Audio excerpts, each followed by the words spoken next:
Good day. This is Regina's Rabbit Hole, and this is Wandering Wednesdays. It has been a very long day. I've actually did this show already, but I've had so many different interruptions. It's more than my fifth time working on presenting this message with the different interferences, mostly the electronic interference. I've got a major headache now. And they've really been working hard all day on just scattering my thoughts. So this broadcast, I wouldn't be surprised if I'm a little different than I have been in the past. But I need to work my way through this. I like to do what I say I'm going to do for the most part. And I said that I was going to do Wandering Wednesdays. So here we go.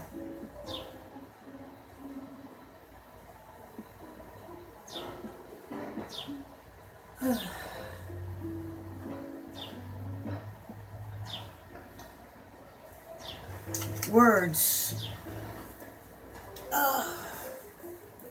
Words are like a byproduct of perception. Like we're a byproduct of our parents, of what they perceived, of what they saw in each other. The semen. What we see, our perceptions. What if I said that our perceptions were pirated? Like, what is it when you steal somebody's material that's written? And, I forget what you call it off the top of your head when you steal someone's material.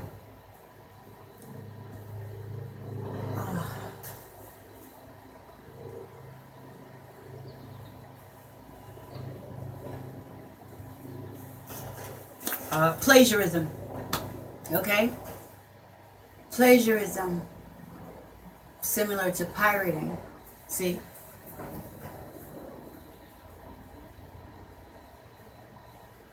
And words being a byproduct of our perceptions. I was wondering about some stuff this week, and I went through a lot of different materials. I wrote some notes down that I just wanted to talk about. Made a few connections.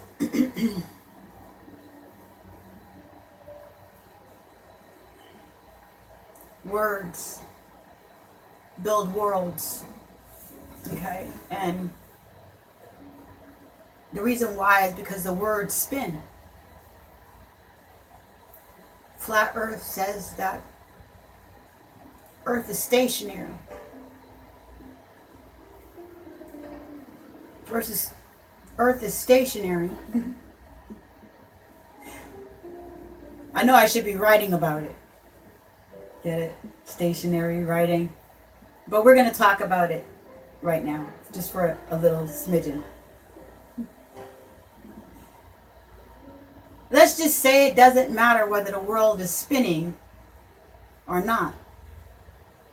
That it's the perceptions and the words that whirl, spin the perception across the globe by way of projection. And that's what makes the world turn around, is our perceptions, which consist of our desires, our intentions, our essence.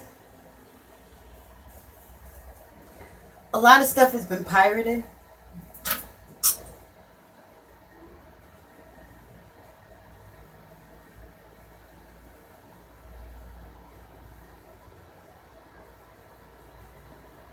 Perception and being boxed in by way of thought.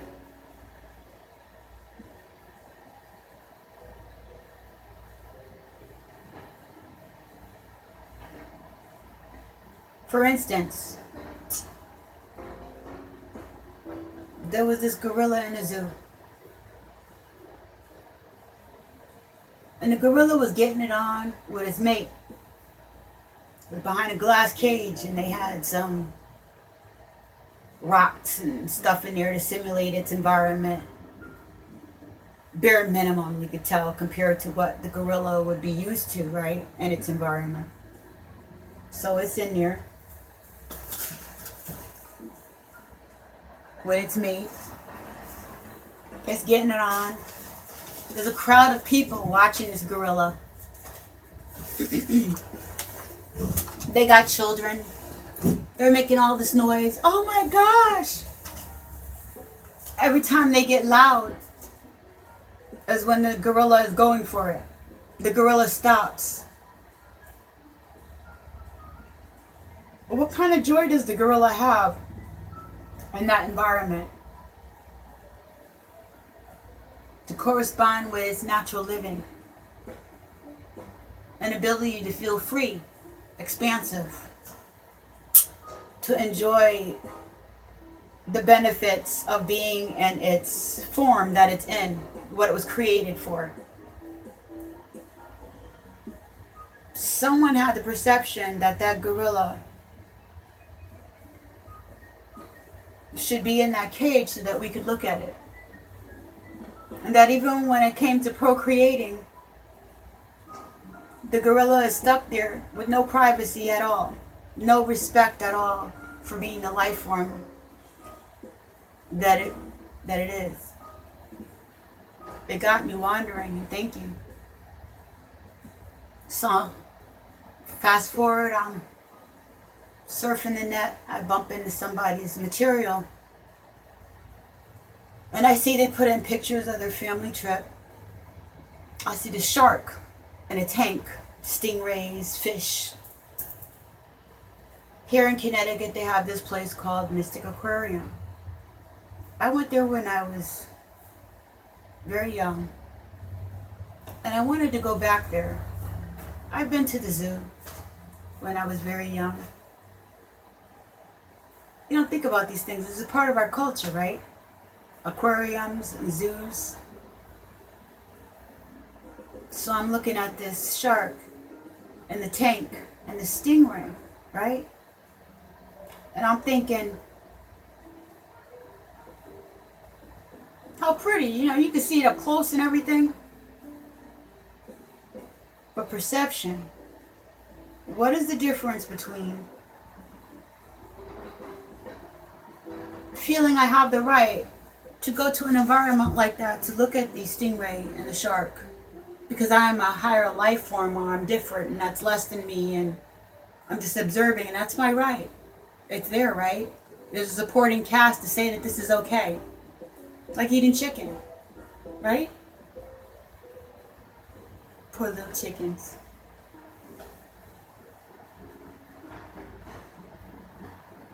So what would be the difference between going to an aquarium or a zoo and seeing a gorilla or a shark, and having to go into the wild and be a part of the habitat of these animals, showing it respect, and actually merging with the environment and asking permission, basically, to be there, to observe. The layering of how much we want to merge and become a part of, I was seeing became a part of the interaction, and how we perceived we have a right to interact with things. Perception, words, and worlds. Words whirl things around. It all starts with a thought. So if we went deep diving, put on a snorkel suit, jumped in the reef, or went into some salt water to look for stingrays, sharks, we'd have to become a part of that environment and have to actually learn how to use that equipment and stuff like that to immerse ourselves in a whole different world. It's a different layer of respect. It's like somebody knocking on the door,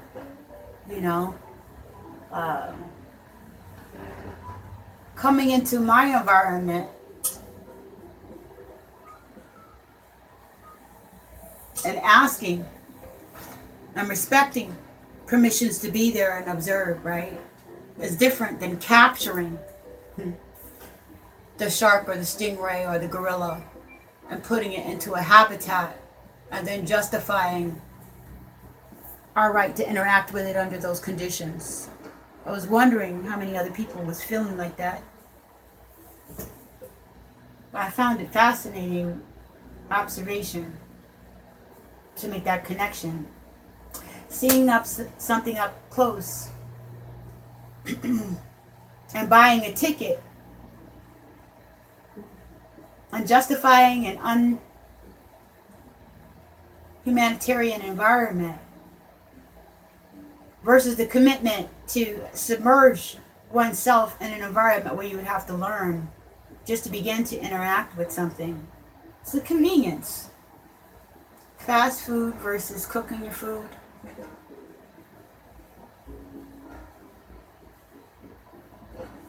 It's convenience that we've learned, become accustomed to in our culture. Someone told us that this is okay.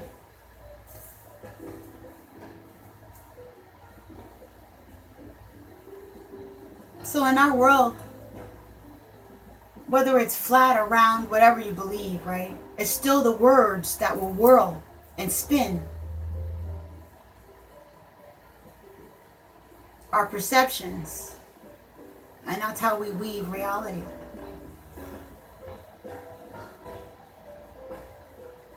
The sky is a filament. Has a filament. Imagine a cake dish, you know, with those little dome tops on top of it. And then imagine the stem of the bottom of it also having space and a portion for life. Like an eyeball. But with different dimensions. I wrote it in my other book. I actually drew a module of it. Kind of like an eye, but it looks like a maze. Anywho. That's my perception. That's what I've gleaned. That's what I see in the sea. Like air.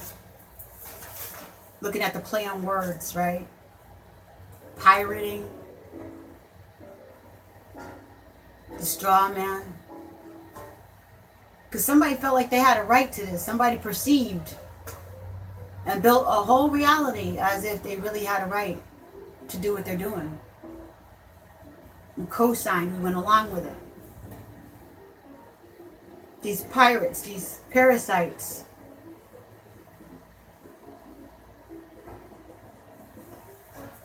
used the limited perception of us human beings against us while we were sleeping.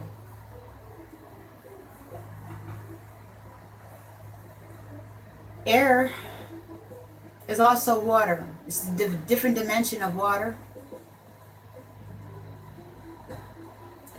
And we look at words and we see pirate,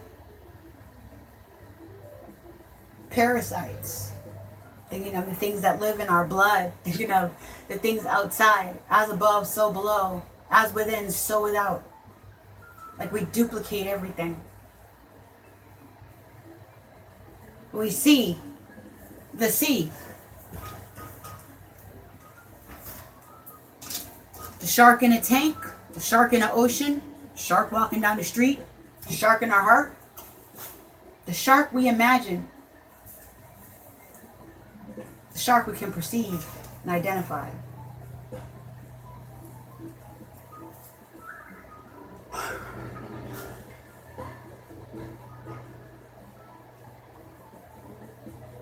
As above, so below. I was wondering, right?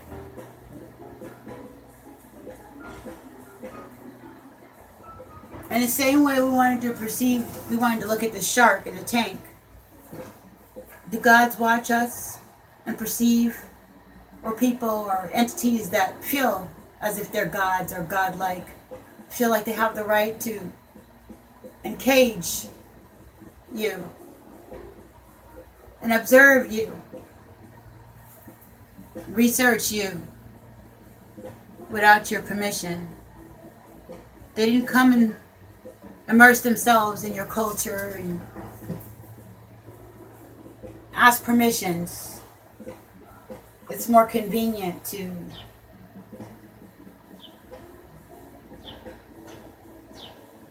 use the methods of surveillance we have these days and pirate and interfere with the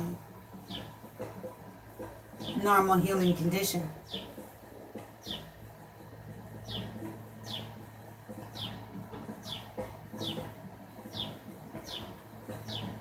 To sway perceptions.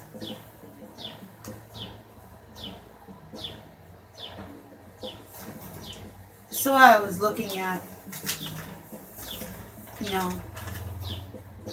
got me thinking, got me wondering again.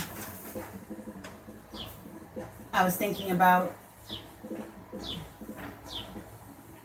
the movies and how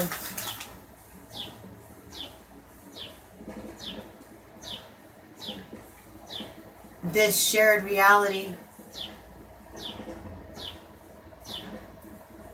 some of the things are gleaned in the movies.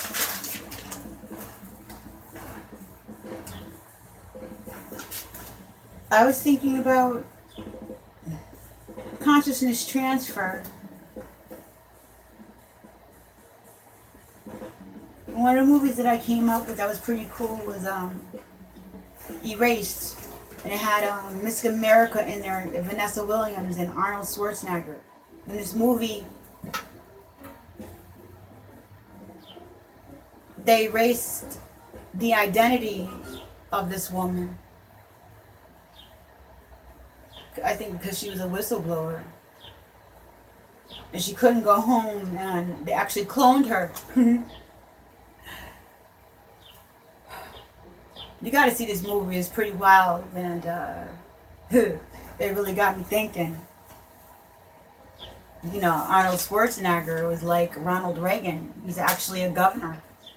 Was it California, I think, or Florida?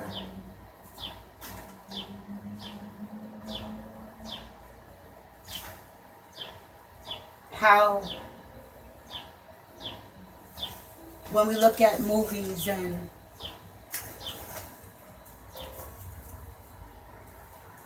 we see the correspondences of truth as we look at how someone has gleaned a situation and put it into a cinematic format, an artistic space for us to feel comfortable in. Just like the zoo. It's not a botanical garden.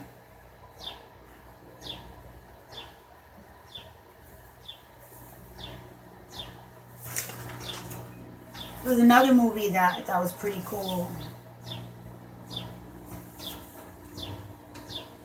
It's called Attack of the Titans. It's an anime they actually made into a movie.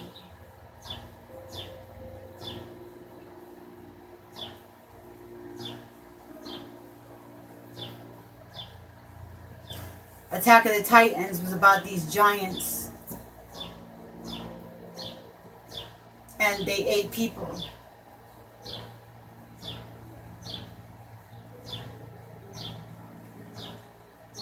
I was studying years ago about the Anunnaki. I was looking at bones of skeletal remains of giants. And there was information that was always contradictory information that said, oh, those bones are fake. But it didn't look fake to me with those people our size standing next to these bones. And they were just humongous. It was impossible to have, it didn't make sense, it didn't add up.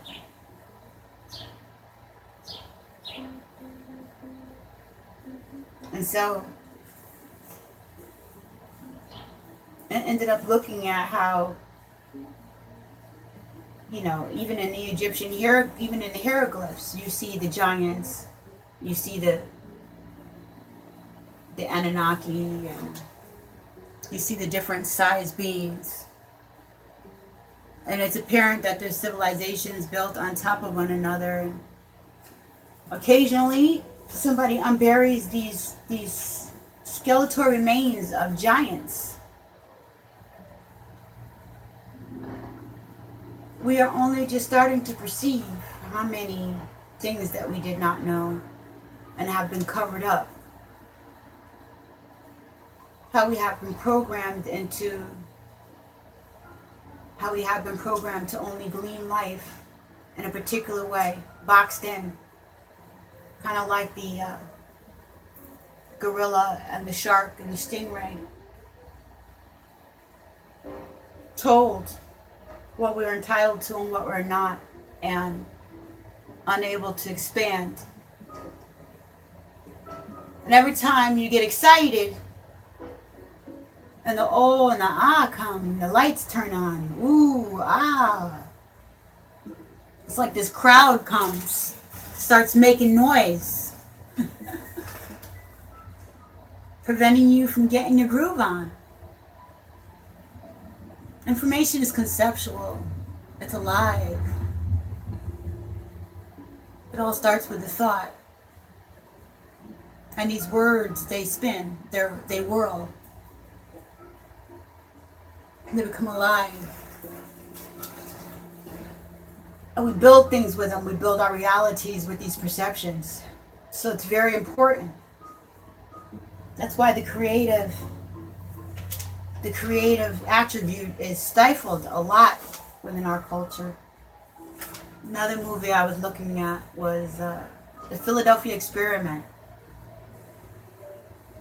Wild story. I was actually born in Philadelphia in 1969. I think this happened a year before I was born, or so. I was born in Center City.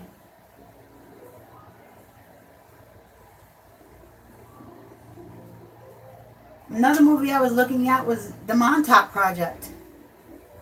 True story. That's a documentary I was looking at. That was corresponding with the information from the movie that I saw. The Philadelphia Experiment. I really have to slow myself down today, kind of like slowing down your heartbeat in order to finish this, because I have major electronic interference today. Been in spiritual warfare all day. But I'm aware that I'm just a vessel, and that, our Creator works through me, so I just have to be willing to let that play out and happen and put myself in the right frame of mind and perspective, without boxing myself in. The Philadelphia Experiment and the Montauk Project actually collided. Did you know that? I was wondering about parallel realities,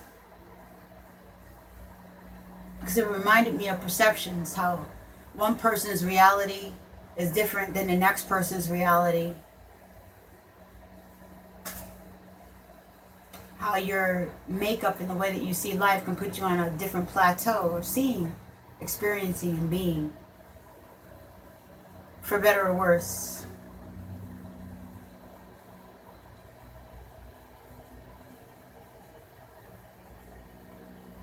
Something feels like some people should be in the box, and they have a right to do that,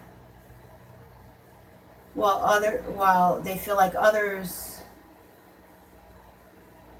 could be the surrounding cast. The gatekeepers are us to buy the ticket and go see the thing in the box, say it's all right, versus those who are getting paid from the ticket and the entire experience. They're feeding off of the whole thing. Who built that? Why did they build it? What was the justification? Are they trying to make it any better? Or is that it? What happens if that gorilla gets out of line?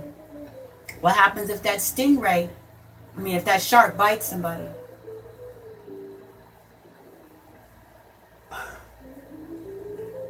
looking at the different realities, running into the Philadelphia experiment and the Montauk Project. They actually collided. If you look at the footage and the documentary from the people who were in the Montauk Project, the children that they used to use in this facility in order to run the machine that could penetrate through timelines, through dimensions. They actually met up with people from the Philadelphia experiment and their guys that were on that ship. They said that the realities collided. Space-time folded and made a paradox where these occasions met together. And I was wondering, got my mind wandering onto the topic of Hiroshima. And I was told years ago, Seven Bomer had mentioned that the reality clashed, it changed with Hiroshima bomb went off, that there were a lot of entities in there and it caused a fracture.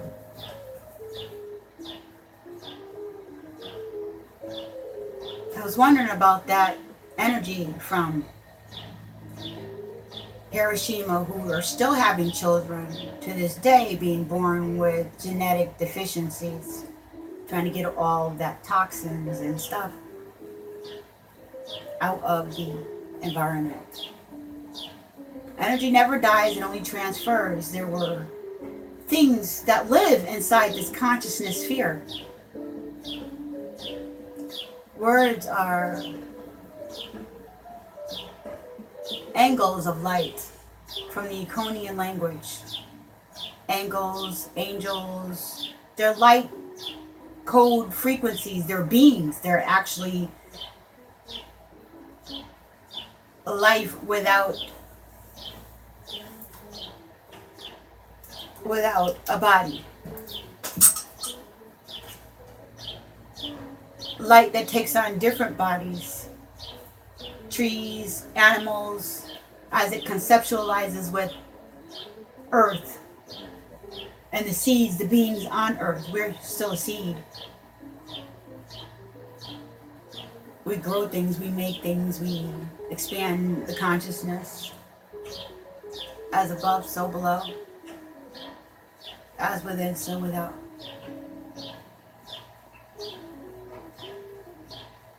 So the beings that were inside the space-time continuum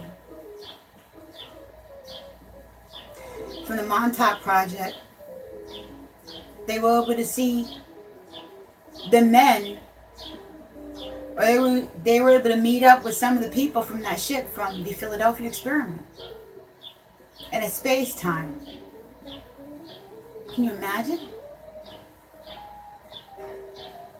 I mean, you really wonder about that. That's some deep stuff. Space, the final frontier. To seek out new life and new civilization. To boldly go where no man has gone before.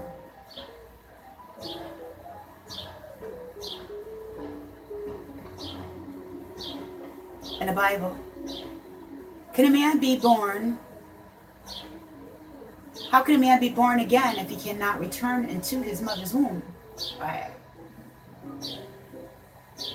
Must be born again of spirit, of water, submersion. I wonder if they're talking about the Kundalini experience, working your way up through the tree and the chakra system, the cleansing and the purge, and the unification of spirit, the expansion of thought.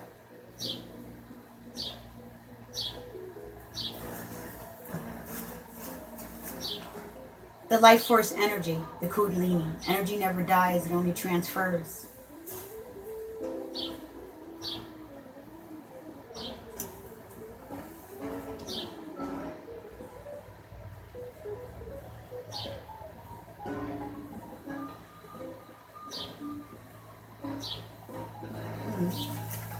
So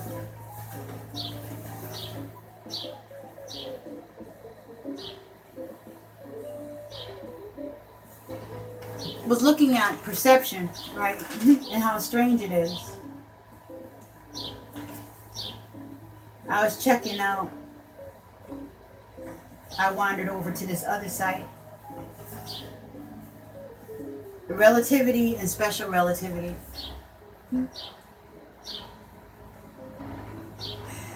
Which was really funny because I was wondering, right?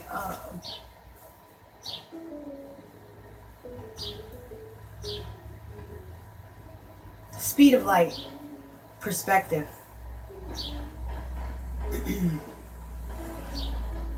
And this theory, relativity, special relativity, was if I'm in a spaceship,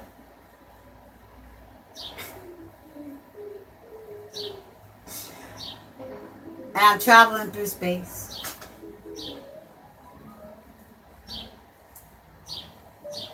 the speed of light, I'm not going to really notice a change. The item that I'm going toward, the time would slow down, and the item that I'm moving toward would appear to be getting closer, as opposed to the person on Earth looking at me, flying into space, getting smaller and smaller, and it appearing that it's happening very fast. Where I am, on the ship, in space, time would actually slow down as and the object I'm moving toward gets closer. So these things are happening at the same time, but being perceived different by way of placement, by way of perception.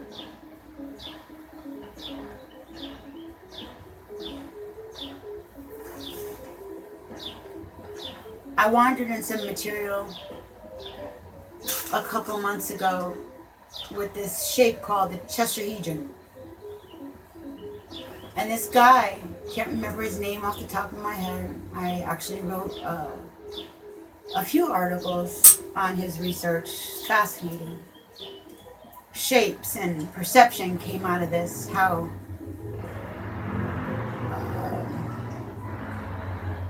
all these other shapes are within this shape to make this shape.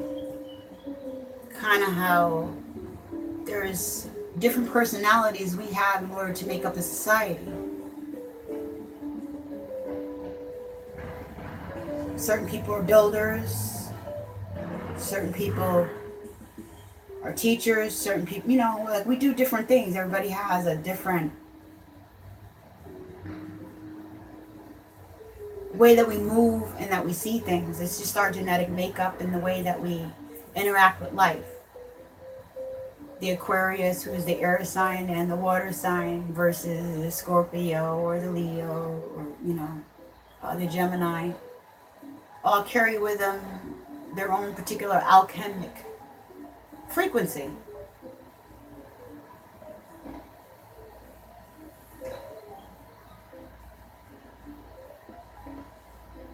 And we interact with each other on some chemistry stuff that we're not even aware of.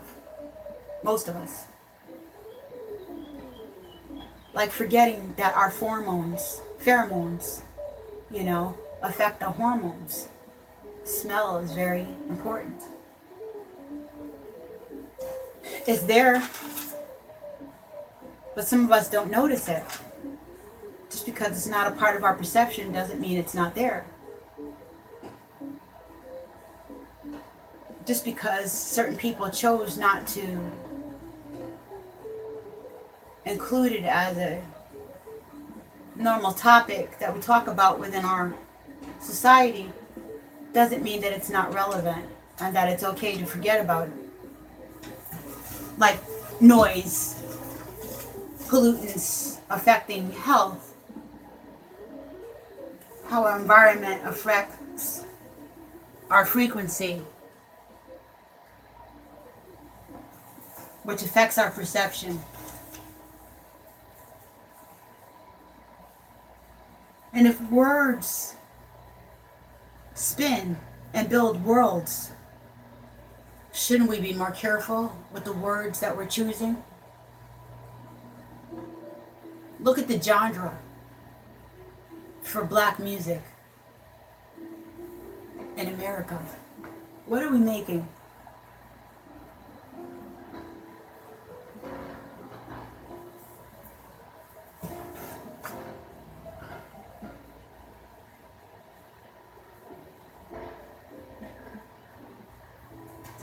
Trying to think of that guy who sang that song. Don't worry, be happy.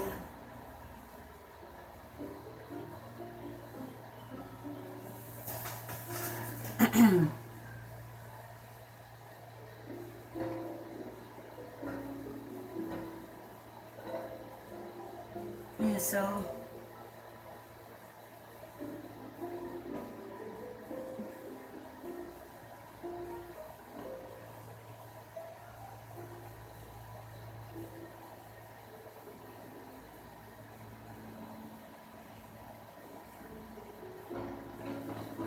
can't find it. Don't worry, be happy. Don't worry. Anyway, this guy is absolutely phenomenal. The guy that sings that song. Come on, come on. There we go. I know it's in here. Where's my do not copy list for the clones? I have so many files I haven't even begun to share. Files. I just want to make sure things are appropriate.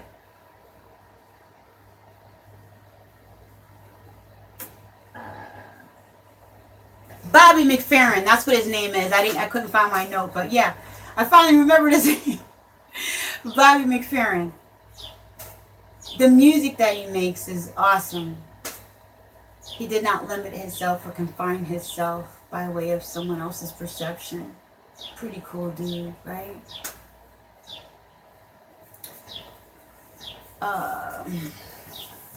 It's another artist that I wanted to think of, but I'm having a hard time with names today, so we're just going to move on.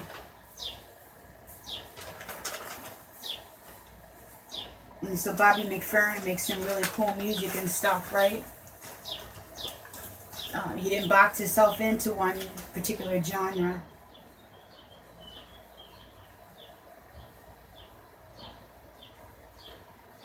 Talking about perception.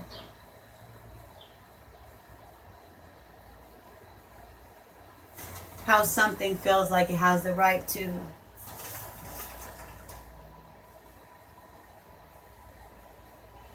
box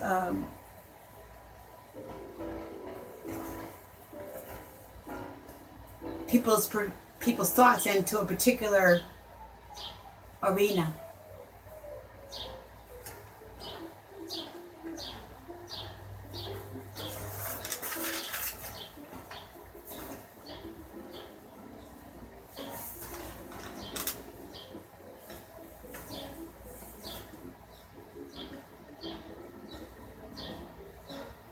Okay, now.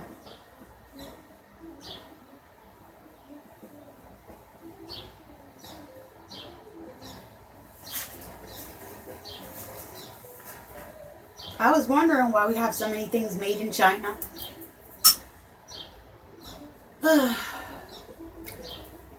Was wondering about these different timelines and perceptions that we have. All these different stories, and how I was wondering about how many times the world has actually been destroyed and made over. Looking at the remains of the giants, the skeletal remains of the giants, and looking at how there's different cities and temple remains underneath the pyramids and stuff. Like they, in some sites, they just took and built right over top of already ancient civilization that was there. You don't even see how many levels they go down under. They're doing ultrasound.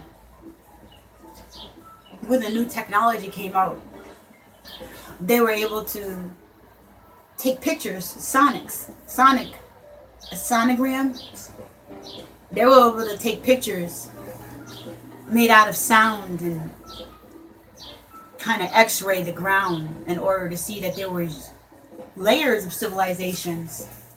That's how we know the Sphinx is older than we thought it was. There's things under things. So we're not gleaming the entire picture.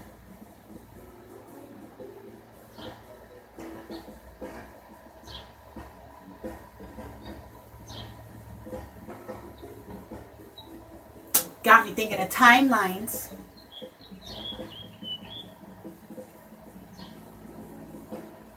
And perception when I was looking at the tetrahedron and shapes.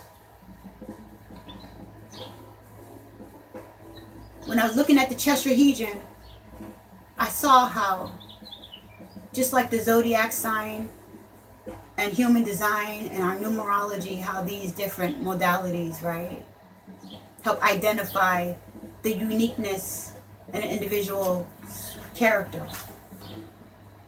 Can tell us which path to go or what happened, or help us understand things better within ourselves if you get charts and readings done using these systems. A path.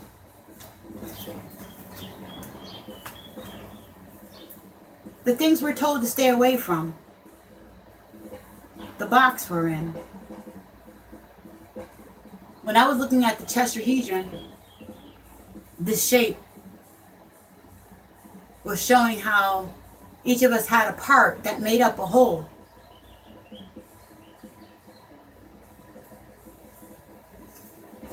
And so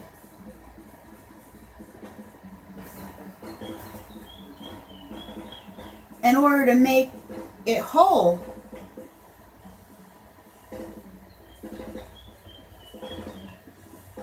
truly, wouldn't you have to allow the free range of each being? Of each light code being? I'm a light code frequency being. I'm a hue man being. Just be. Yeah, I know, right? To be, right? I'm not even going to go there right now. Like, yeah, the hive, you know what I'm saying? That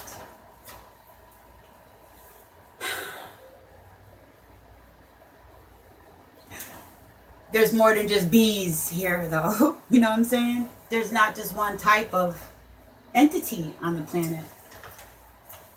Those bees are sustaining life, because without the bees you don't have much. They're sustaining life for other forces of the Creator's creations. We need each other. Something makes flowers, and that feeds the bees, and the bees pollinate, and that helps the homeostasis and the balance. Can we all just get along? Perception, pathways, words build worlds and reality. And I was wondering about Rikers Island and the Nazis and how they justified ostracizing particular people, saying that because of their facial features or skin color on Rikers Island, that they couldn't go on if they were immigrants or whatever. If you ended up there and they thought you were a mongoloid or a retarded, or they had these different labels and names that they gave for people, and because it was perceived they were the dominant intellectual voice at the time, the homeostasis of the planet actually cradled their mentality to the point where such vile responses to other beings were carried out, justified. It's a matter of perception.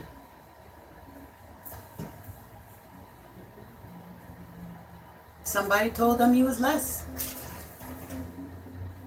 There was a supporting cast. What can you say? Ish happens, right? What will we say 50 years from now? Somebody said it was okay. The gorilla, the stingray, the shark, the chickens. Ish happens, right?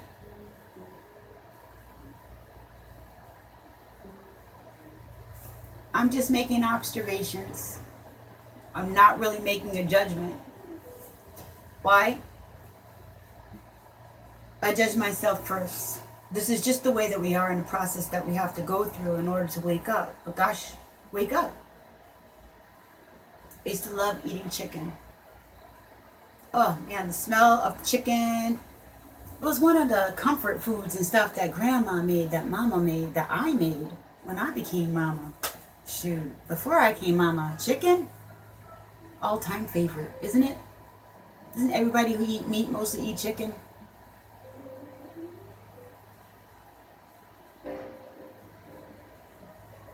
Then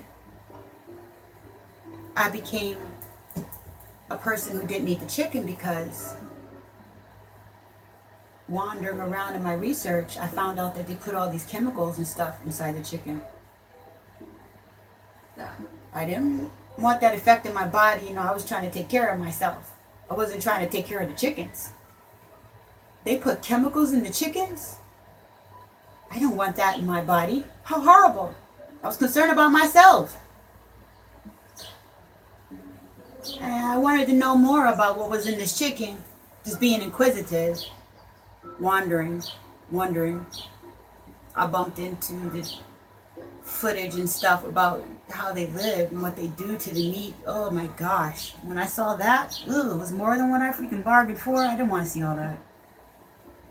That I participated in that. That I had a choice to care or not. I chose to care. And I realized that, yeah, at first I was concerned about myself. It wasn't my choice to become a vegetarian had nothing to do with me wanting to help no chickens. I wanted to help myself, and I didn't. I heard they were putting stuff in the meat. I was concerned about my own freaking wings and stuff. And then I saw what they were doing, and I realized the surrounding cast that we are. And how all that anguish and pain and disrespect goes into the meat.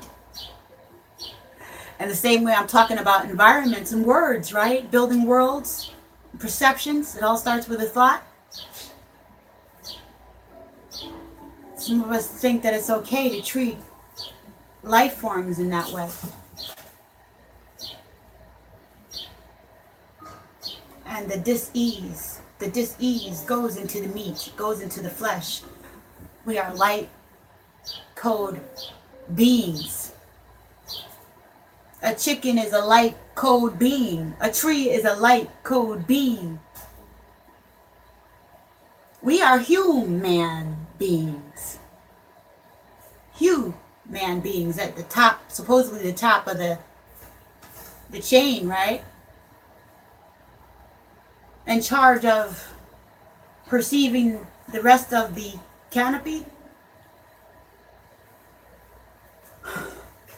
But we could not see past wanting our chicken and allowing somebody to capitalize off the idea that it was okay to treat another light code being in this manner.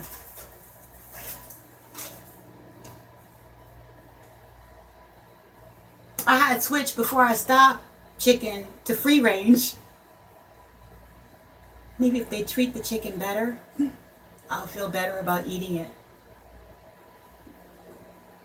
That they don't put all those chemicals in it, you know.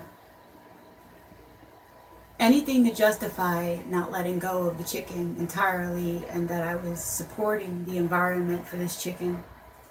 In the same way that we buy a ticket and go see a shark at the Mystic Aquarium, or go see a gorilla in the zoo, or become a stalker and sign on to harass and humiliate other people. Because somebody perceived that it's okay. Something I was wondering about, right? If we know now that this stuff with NASA is a bunch of crap, you can find footage, stuff is awesome. I used to sing that stuff to my children. One small step for man, one giant step for mankind. Yay! I had no idea. No inclination at all. As above, so below. As within, so without. Outer space is inner space. What did they see with Sputnik? Some heavy stuff went on there. Got the inner dimensions. Have space, the final frontier. Inner space. Time travel, interdimensional travel. Kundalini. Perception.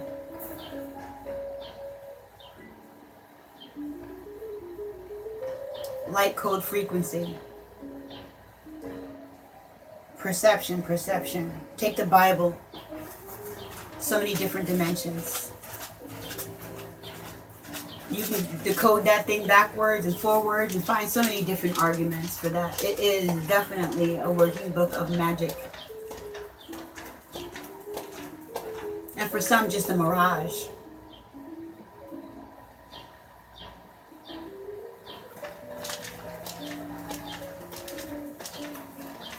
You know, like Wizard of Oz with Dorothy. And they go there, you can see one thing, which is just the wizard. How long were they there? And they didn't know the wizard, those people already living there, was what the wizard was. Then you go and look behind the curtain and you find more issues. You know? And then when you see the truth, you have a choice of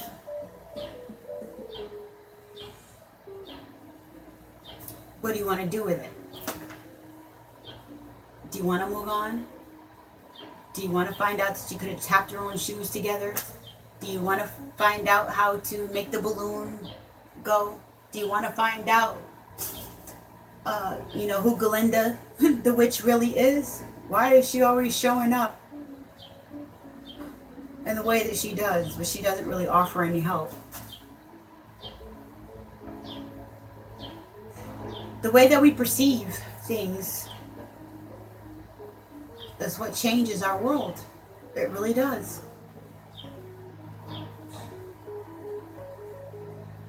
These giants with this movie, The Attack on Titans,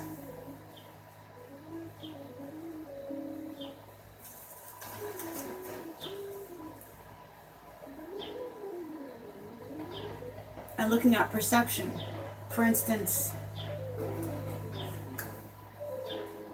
I was looking at Kemet in Egypt, Upper Egypt and Lower Egypt. And I saw that years ago, that Upper Egypt was Lower Egypt, that they were reversed. And I kept my mind, this is so funny now, when I think about it now. My mind got that, but I didn't turn the entire map around.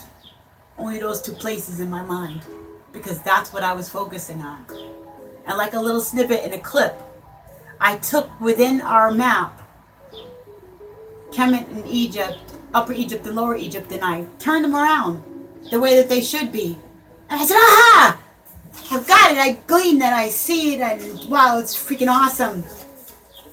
How many different paradoxes I see and information and all that jazz just from doing that little snippet and rearranging it in my mind and my spirit. It just shifted something and I was able to say, aha! In the same way I saw my behavior with the way I was doing that chicken. I was concerned about myself at first, not the chickens. The dis-ease, that chicken, that light code being, I hadn't yet equated to the dis-ease that I have as a human being. When somebody's messing with me and encaged me and has this perception, you know what I'm saying, of how I should live or what I should have or what I should think or feel or whatever. And if you get too rowdy and you have that aha moment and you conceptualize something that you need, that's what you need to advance in thought. For it to be conceptual, that's what ideas are. Orgasmic, they're conceptual, they're alchemic. In the same way that when light hits carbon, it starts a process. The Big Bang happens with each individual life form on the planet, over and over again.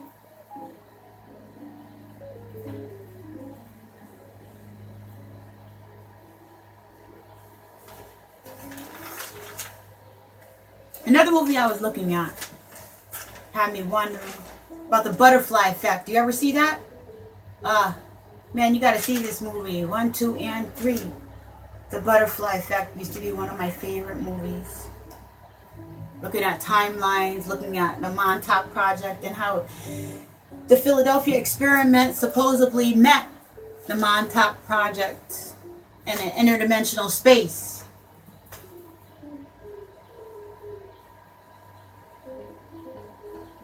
Somebody felt like it was okay to take those children and abuse them like that in order to further research that they were lesser beings.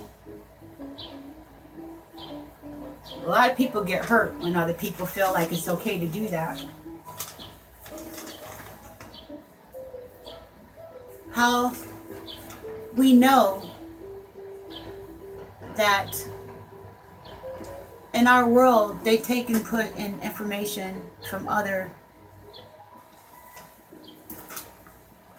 timelines, other perspectives that are gleaned go into our perceptions. They tell partial truths and give some truths inside of the media, the movies and stuff. So looking at butterfly effect, you can see the potential for, you know, there to be an issue with paradoxes in time, breaches in time, in the timeline. Knowing what we know now about Earth being a bunch of frequencies and looking at the sound wave and how that goes across the Earth. How there's so many different interconnections and stuff.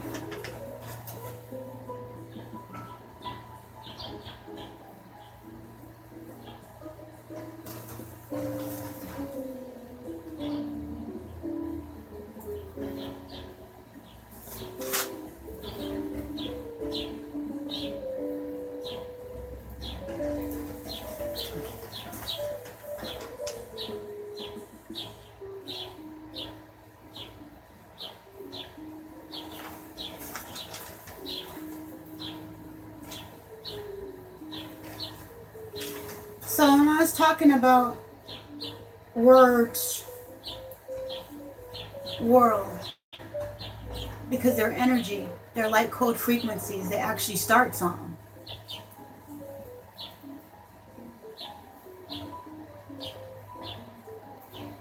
Like a Taurus energy field. Looking at the butterfly effect led me to thinking about the quantum D-mechanics computer. How they say there's this, I forget, some particles or something that are very condensed. It's this goo, this black sludge goo that's dripping into the bottom of CERN. I started thinking about the Earth and the way we look at the Taurus energy field. That there has to be a hole in order for the energy to, you know, to go in both directions like that. A constant flow. Looking at the time fluxes and just wondering about some things that I ran into.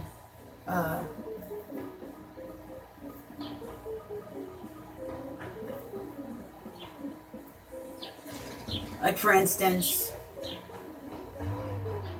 one of the first things that I found fascinating that let me know there was evidence of time shifts and time jumps and stuff were the little mini golden planes that they found in Egypt. That they would find them in our modern day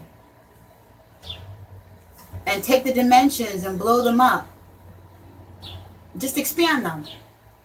As if you could take as if you took an anti-shrink ray, like you just expanded something, they would just change the dimensions, throw an engine in there, and the thing would fly.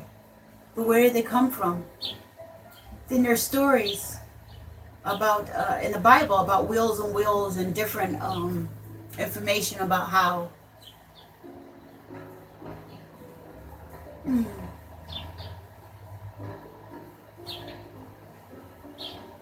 I'm trying to remember the prophet from the Bible that saw the wheels within wheels. Is it Jeremiah? No. Who was it? No, it's not Abraham. And I saw wheels within wheels, and I'll see if I can find that because it's a little scattered right now trying to find the exact names, but I'll see if I can find that footage, and you have to take what you need and leave the rest of that. Because that's what you have to do with some of the biblical stuff, not just entirely throw it out, but use the reasoning to perceive, to glean what it is that you need, take what you need and leave the rest according to heart and perception and all that stuff. There's evidence that there's been timeline breaches, is what I'm saying. Stuff that I've come across. Things that make you go, make you wonder.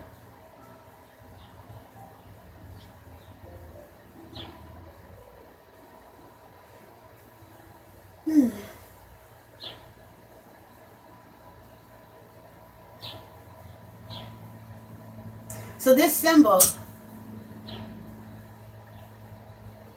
of two interlinking triangles is being used all over the place.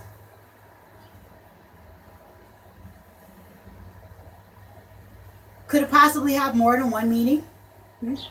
Like going like this, the difference between making reference to the chakra system and wholeness, completeness, and the therapeutic value of the all, or the 6 atoms, protons, and carbon, right? To make reference to us being a light code being, a box for spirit, versus,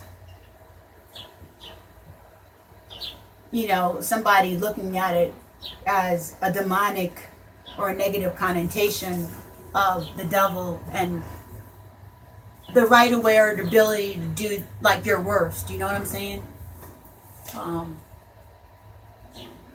To embed counterproductive frequencies, like permission to embed counterproductive frequencies onto others. I think that mess is funny. Like the swastika has more than one meaning. You know, playing with our heads. Playing with perception.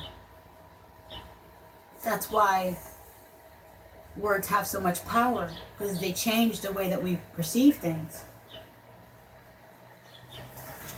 And all you're getting, get understanding, right? One thing that I realize the most that helps me so much is to realize that I don't know everything. Probably never going to know everything. And that's all right. What I need to know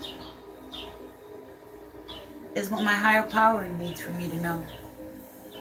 And I'll know that if I keep my intention in the right place. Keep my heart in the right place. Do the next best thing. Energy never dies, it only transfers. Timelines, perspectives, paradoxes, and consciousness.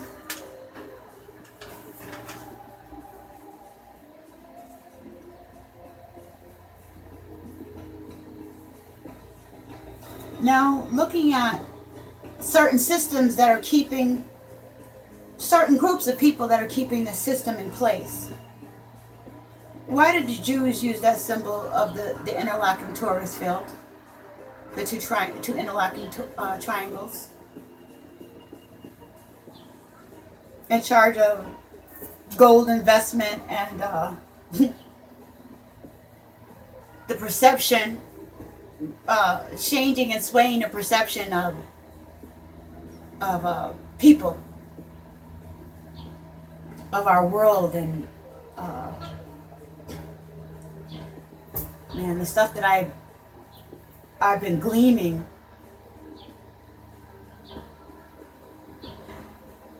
As far as people who are in control of certain systems,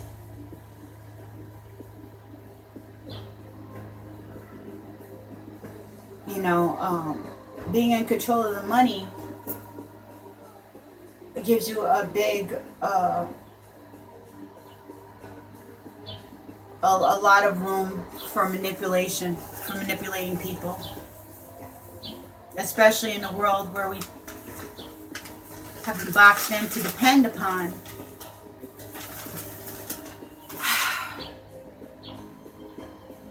people giving us our goods, and people giving us everything almost, right? Like even your self-worth, doctorates and bachelors and masters, and food coming from the grocery stores, and how they put the farmers out of work, and you know, we barely know, many of us, how to grow food anymore.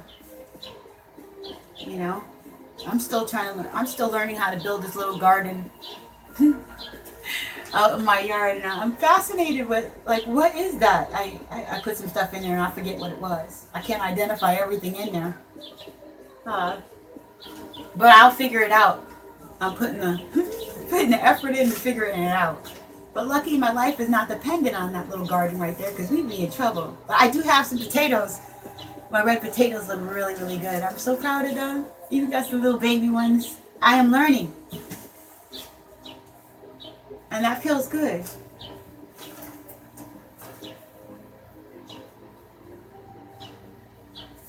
So energy never dies, it only transfers. And where did the energy from these giants go, huh? From this past world. Where did the energy from those forces that were inside the Hiroshima? We're dealing with timelines and fluxes and stuff. What are these other nations that call themselves in charge of us? Like we're gorillas in a cage? Like we're sharks in an aquarium? Like we're chickens on a chicken farm, you know?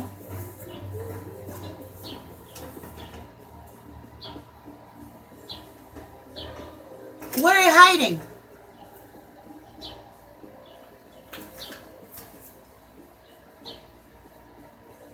There are different paradoxes and realities stacked on top of one another.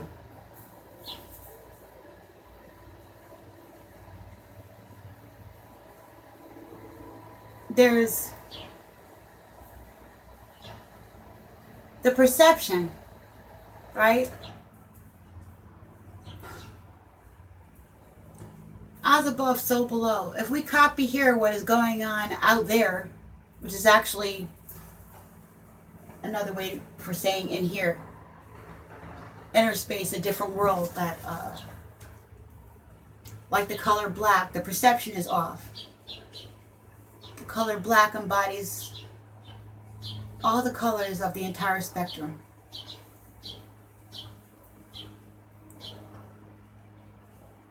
Whereas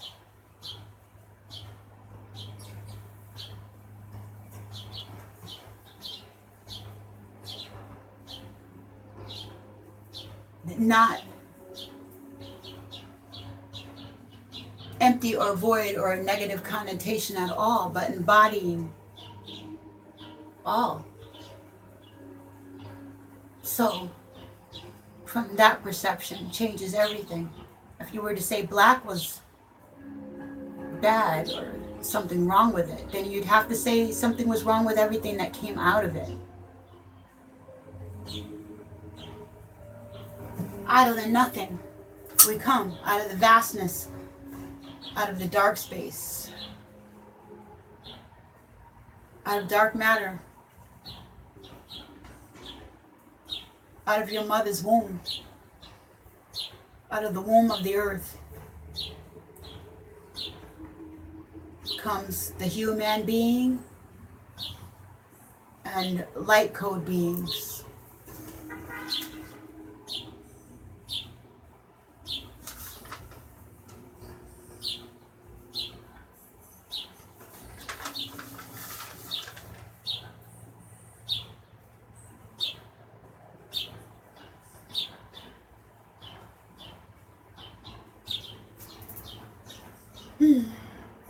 Energy never dies, it only transfers. I was wondering about ghost limbs, right? If you're making a comparison, if somebody's limb is missing, they tend to feel at times that that thing is still there, you know what I'm saying? The arm is still there, the leg is still there, and they can feel it, although it's not there, and it's just in the brain. It's part of the brain mapping.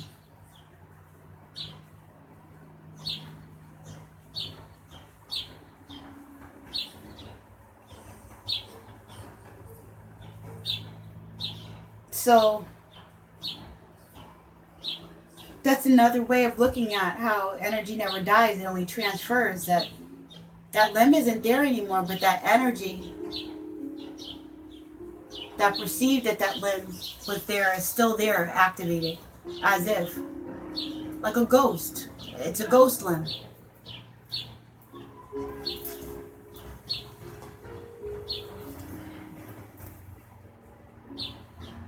So these things that were in the Hiroshima were entities. These giants, where did they go?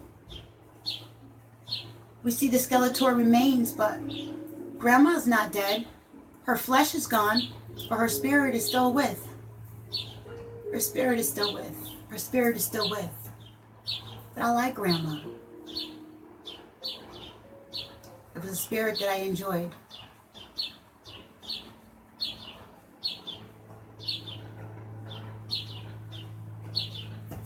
Where does this energy go, I wonder? Just like the monsoon, right?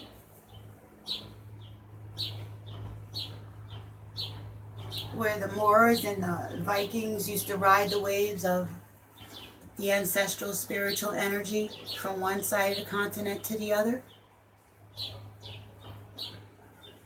Energy never dies, it only transfers. The energy is usable. We have paradoxes.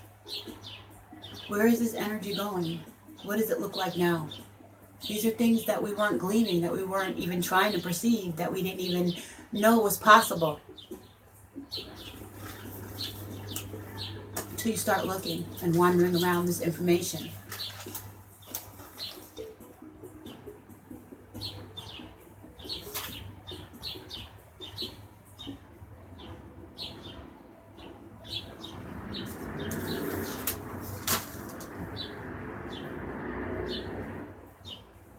Now, timelines and the world, I was wondering, right? Because I ran into this information with, that's where I was. They put a lot of this information in these movies, right? Trying to tell us something. God is trying to tell you something. And God we trust. Not that one. The Creator, right? Your higher perceptions are trying to tell you something. A part of self that's connected to all life is trying to tell you something. Regina, take what you need and leave the rest, y'all. They're trying to tell me something about timelines. Looking at the butterfly effect. And how they say things in movies. Came across this material where this woman was a Hollywood, she was an actor. And she was sharing the information about how they were cloning and working with dark magic and stuff like that. She was pretty detailed and things, and got me thinking. She was saying how as she traveled, she started seeing, and I'm seeing this too, how some people, you see the same person over and over and over again. You do. The more you pay attention to it, it seems like you start seeing the same person repeated. Like these timelines and these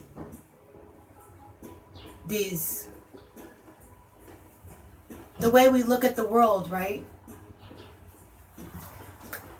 I'm wondering how much alchemy has been done, how much has been done in order to control this thing. Looking at human design, right? Looking at how, you have a computer and you can see where everybody is. You can literally pick out those who can do whatever. Then if you have an army of minions and a whole bunch of other stupid people around them, you can actually send your little minions out to do their stuff. And the other people around them won't even know it. The sheep don't see what's coming for them. They're just doing what they're supposed to be doing. Right? That's what the shepherd and the sheepdog is for. They ain't paying attention to the wolf. It's not their job. Words, concept, and ideas. Energy never dies. It only transfers. Perspectives and paradoxes. Where does this energy go? Does it go into another time space? They say there's infinite worlds.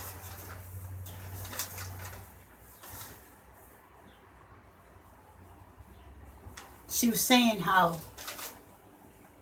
now notice how, I was wondering, I was still tripping over how these Hollywood actors end up becoming government officials or spokespeople speaking on our humanity and things like that. They become moral advisors and stuff at times.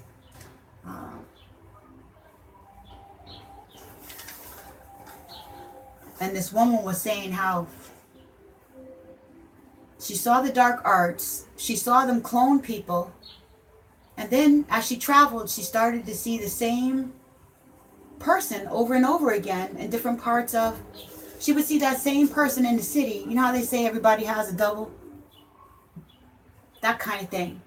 But it was happening more often than she cared to know.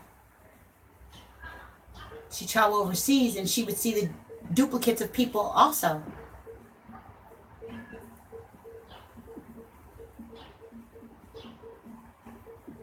And it got me wondering about some of the visions that I've had that our Creator has given me.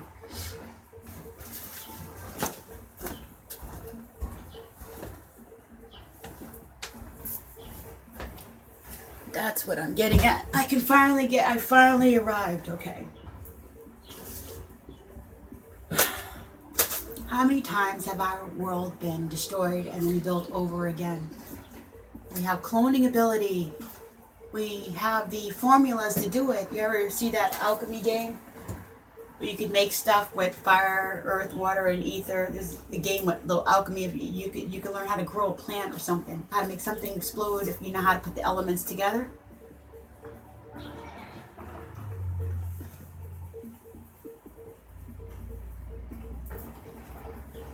Remember Hiroshima? Energy. So it's there. America. Think of the straw man and how we're based on capitalism and black magic, dark arts, stuff like, film. Very invested in programming the rest of the world. America does something and other people kind of like.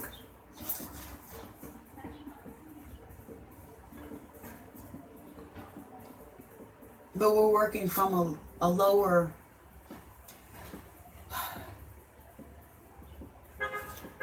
space. It's not a higher development, or we would all be put on to expand and make better environments. But it's stifled, so it's about profit and capitalism, you know what I'm saying? China, Hiroshima, wars, worlds and words, time paradoxes, the butterfly effect, clones. Got me wondering and thinking and gleaming about this image I had of the world, our world already being destroyed in a different timeline. The nuclear bomb already went off, but the repercussions were so traumatic that something had to be done. We went back in time into a different time frame and started implanting clones and things like that in order to sustain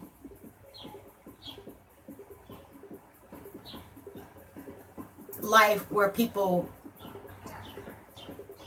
didn't really notice it. But we already know that we have time glitches and things like that going on. Depends on the way you look at the information.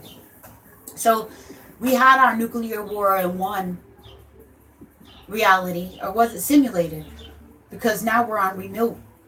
Everything is electronic.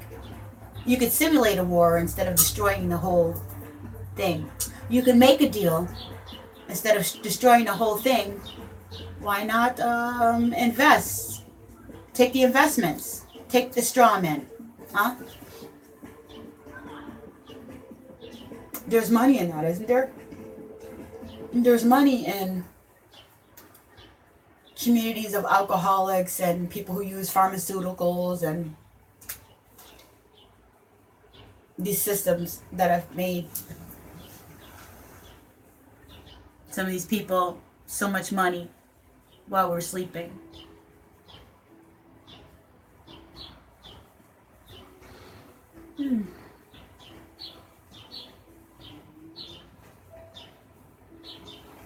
So, in this vision, there was different ones, you know. We've been messed up, but shifted and moved into another timeline. Reverted, prevented, stopped. There's different methods that have been used in this vision. And it seems to be corresponding with some of the stuff that I'm running into.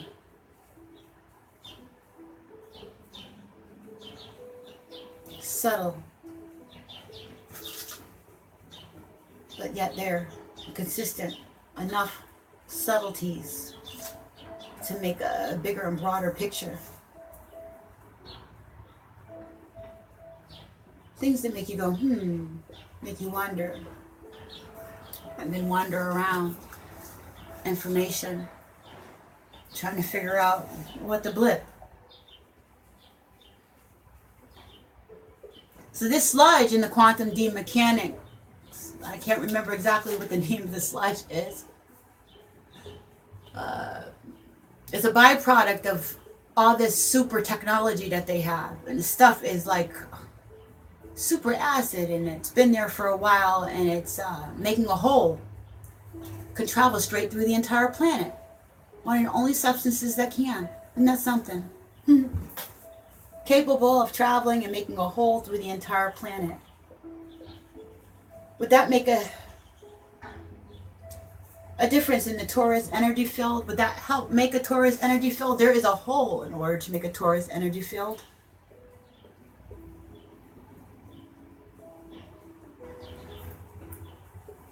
These two interlocking triangles. What do these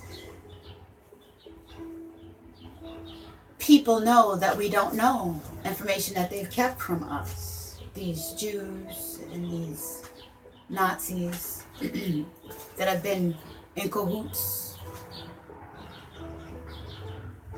keeping things from the general populace.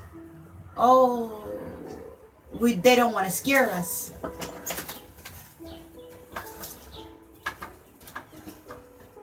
I'm live.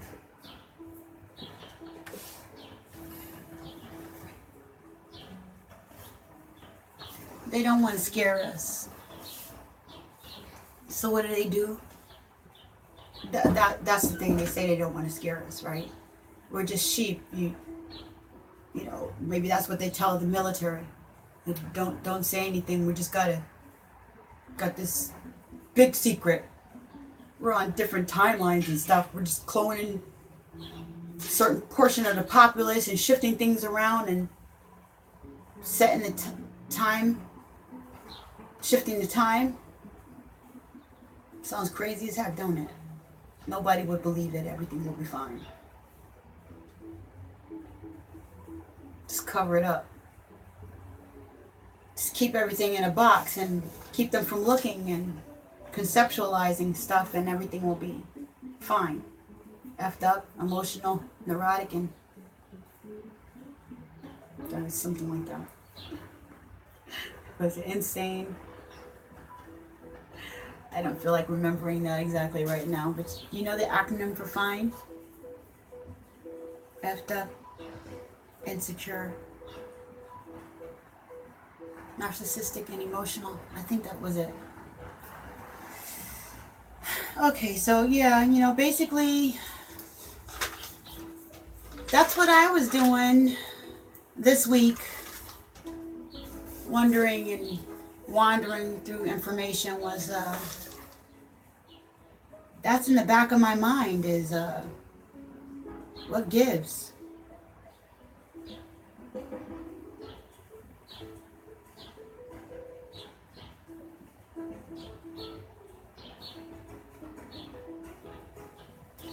You know, so even looking at the Matrix and how that also deals with timelines and stuff.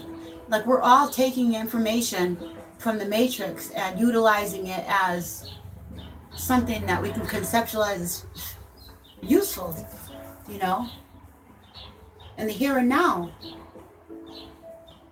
Is it possible to expand that further and look outside the box just a little bit more and see how something else is not right about our timeline, about how we're boxed into perceptions, about how in this melting pot, why are we not persuaded more to get to know each other?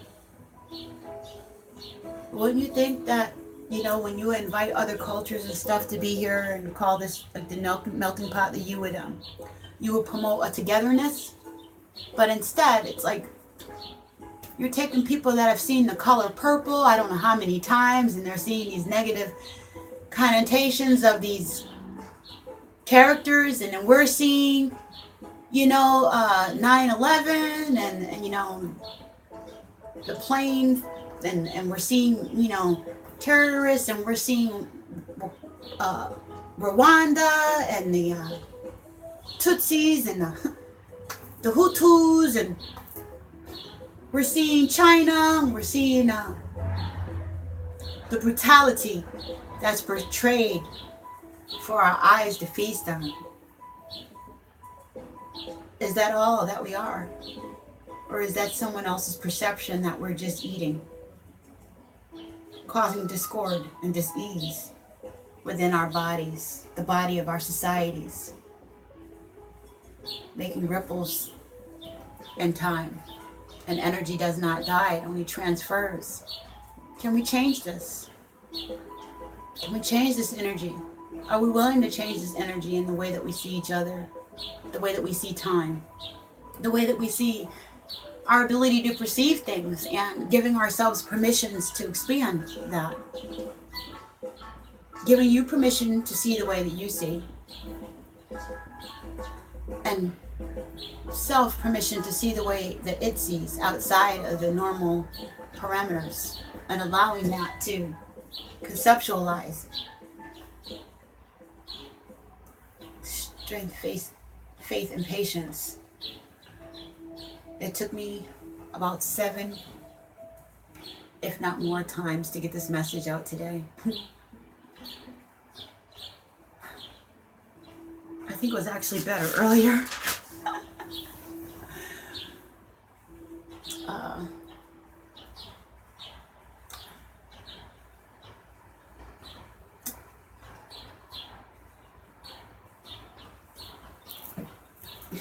I was just thinking the butterfly effect and monarch butterfly, the programming, using people and utilizing people in a psychological warfare. That's what I wanted to say. Oh my gosh. I almost forgot my freaking climax, right? Remote viewing and the new technology that we have now. What if I told you that this is a different kind of war, right? You know how they can send drones out without even leaving? The drones out. They could send the pods out. They have these other types of warfare that we have now. We have other weapons now. And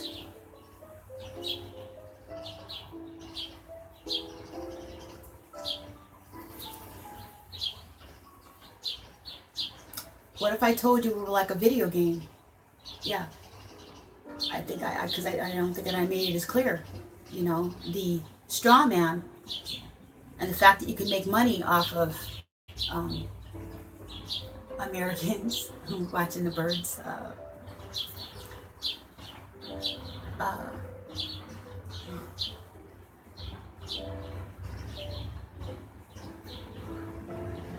Stock market stuff. Making money off of our flesh. Just like we harvest chickens and cage gorillas and sharks. Withholding going into their environment. Like there was this one white lady who used to go into the environment of gorillas, called her the gorilla lady. And I think she was in Asia, in the mountains. And she's passed away now, but and the footage from this lady and the time that it took her to get to know these gorillas, the respect.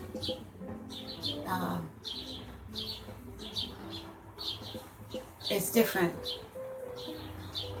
It's different to put on full gear, learn how to use that gear, search out an environment just so that you can possibly meet a shark in its own environment, and then risk yourself to behave properly and immerse yourself within that environment in a respectful way, to be able to observe this being in the same way that this woman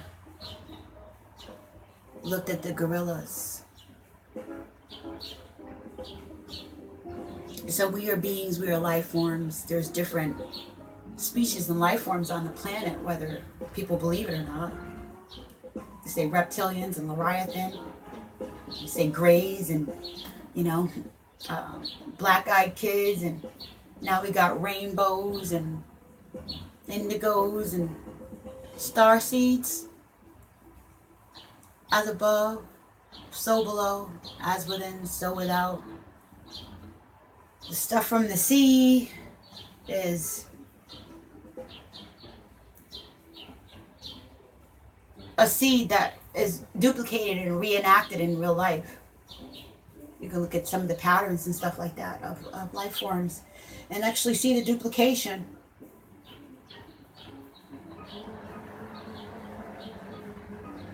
So, with modern technology, we don't even have to go to war. You can simulate it. You can puppeteer people.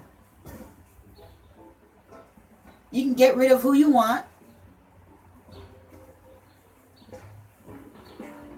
With quantum demechanics, exchanging consciousnesses of people, even snatching people's consciousness, sharing people's consciousness and ideas like Get Out. There's different levels to this world. Words.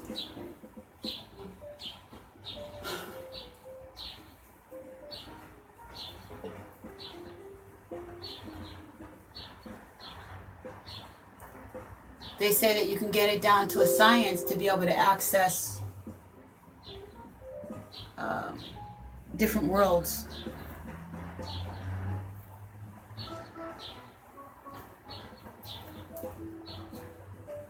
By pushing a code. We have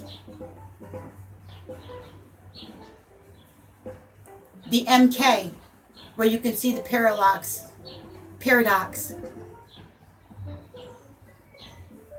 of interfering with somebody's personality and changing them using frequencies and using programming and stuff like that.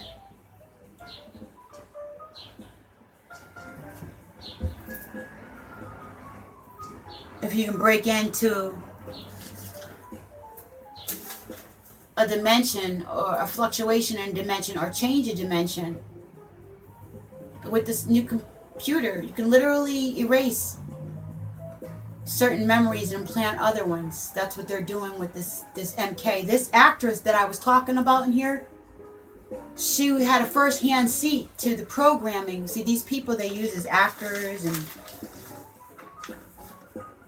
leaders and stuff like that, they get them because they have the human design that projects thought, the leaders, to project thought onto others, to get people to come with or to settle down. Like they have a certain alchemic frequency that is needed to follow through with an agenda, or needed to sustain the consciousness of a world.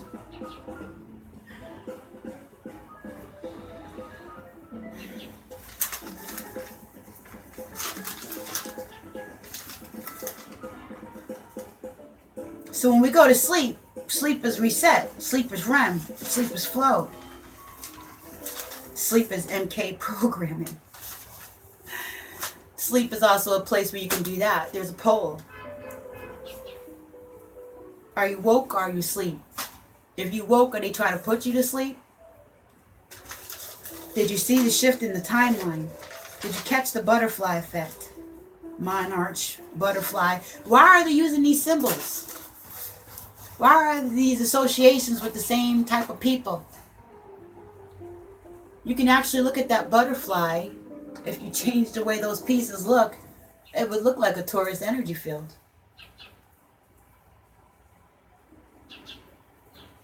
Yep. Take the first part of the wings and the bottom part of the wings. Still Taurus. Two triangles. They just go like this and off, you know what I'm saying, in different parts. Can we perceive that? And there's your 4.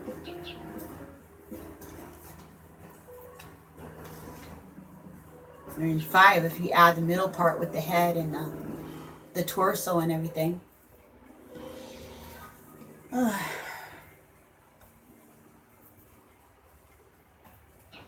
So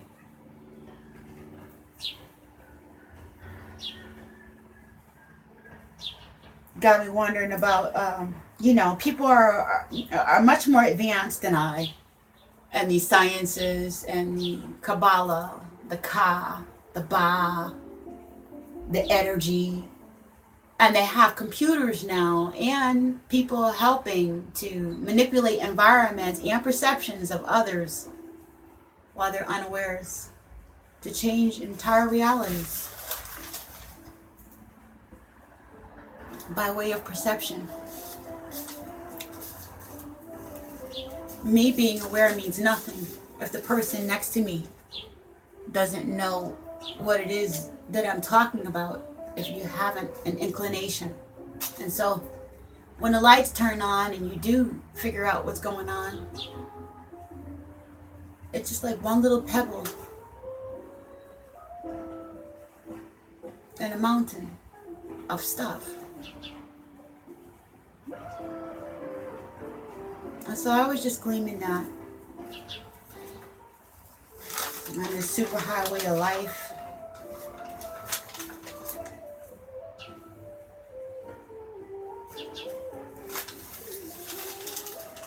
We might perceive that something is there that is no longer there, like a ghost limb.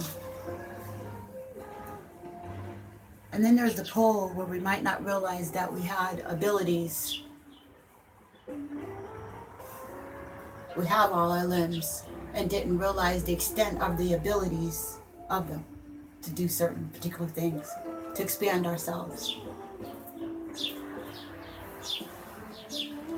So it's all the way we look at things. It's the things that make you go,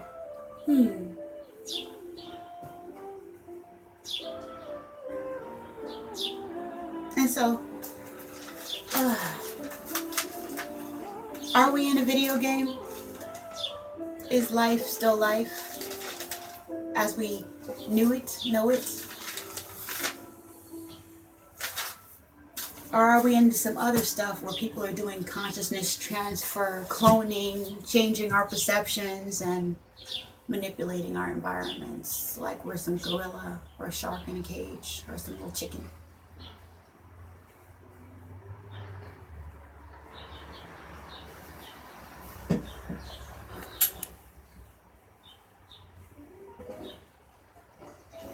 Anyhow, this is Regina's Rabbit Hole, and this is Wandering Wednesdays, and we're over the hump now. Yeah, was it good for you? I hope it was. I am so glad that I got this done and got those ideas out of there. I had promised, that I would do this, and I really had to work for it today to get this message out. And much love to you and yours. Please subscribe. Push the like button if you liked it. And thank you for being with me. I appreciate you. Much love to you and yours.